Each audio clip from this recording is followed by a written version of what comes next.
Olá!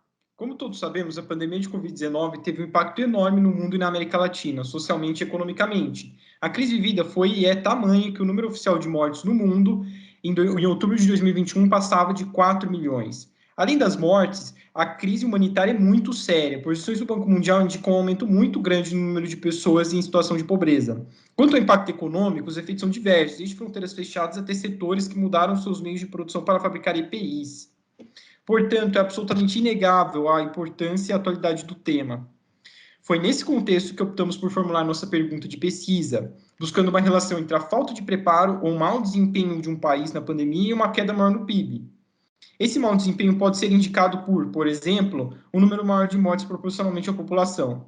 Em suma, nosso objetivo é buscar relações entre as nossas variáveis e a variação do PIB. A motivação de nossa pesquisa foi um artigo de pesquisadores da PUC do Chile, que busca uma relação entre a implantação de lockdowns e o PIB. Vamos para as variáveis utilizadas. Primeiramente, a nossa variável resposta, que é a variação do PIB no ano de 2020. Com relação às variáveis explicativas ao número de mortes e o número de casos de Covid-19 do país em 2020 divididos pela população. Essa divisão foi feita para que essa medida se tornasse proporcional e os países pudessem ser comparados. Há também o IDH. Julgamos que ele seria pertinente porque um dos aspectos que ele leva em conta é a qualidade do sistema de saúde do país. Seguindo aos gastos do governo no ano de 2018. São os gastos gerais, não apenas do sistema de saúde. Dados mais recentes sobre apenas o sistema de saúde não estavam disponíveis, mas ainda assim julgamos que essa variável seria pertinente, uma vez que os dados explicam a saúde fiscal de um país antes da crise. Dividimos essa variável pelo PIB para que o valor obtido fosse comparável entre os países. Bom, seguindo então para as variáveis dummies, nós utilizamos a variável qualitativa de lockdown. No caso, países que realizaram lockdown completo, parcial e países que não realizaram lockdown. Sendo DP referente a dummy de países que realizaram lockdown parcial, DC lockdown completo. Sendo a dummy de referência, países que não realizaram lockdown. Com a matriz de correlação, temos a relação entre o lockdown completo e sem lockdown, que é negativamente correlacionada. Em seguida, temos a relação entre o número de casos por Covid-19 e a população por país, que são positivamente correlacionadas. De forma geral, as correlações apresentam um intervalo próximo a zero. Partindo para as análises descritivas das variáveis. Como podemos ver pelo box plot, a maioria dos países apresentou déficit em relação ao crescimento do produto interno bruto.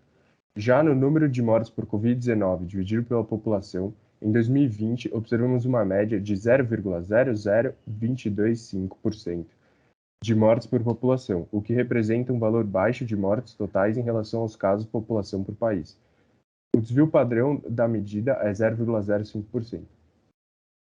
Em 2020, apresentou uma média de 1,43% no número de casos de Covid-19 dividido pela população do país, relativamente maior da quantia de mortes por Covid-19 apresentada anteriormente. O desvio padrão de casos por população é de 0,014%.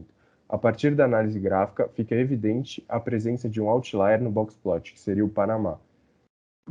Em relação ao índice do desenvolvimento humano, a média obtida foi de 0,7483, enquanto a mediana foi de 0,7590.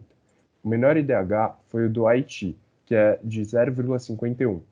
Já o maior apresentado foi o de Chile, que apresentou 0,85. Já os percentuais do gasto do governo com relação ao PIB de cada país, dentre os países analisados, observamos uma média de 28,27% do seu produto interno bruto alocado em gastos.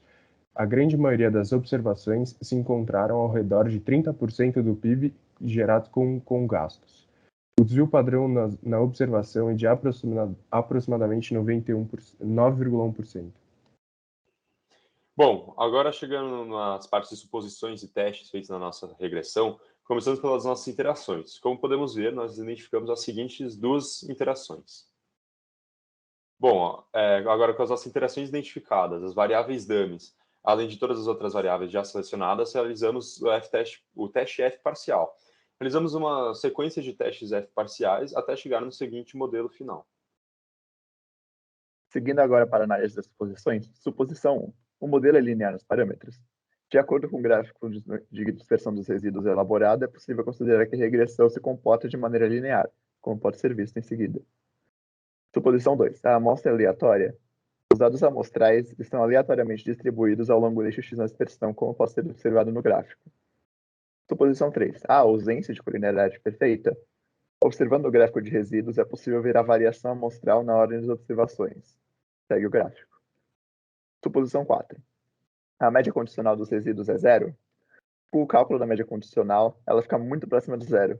Então, podemos afirmar que ela é zero e que o regressor, então, é exógeno. Suposição 5.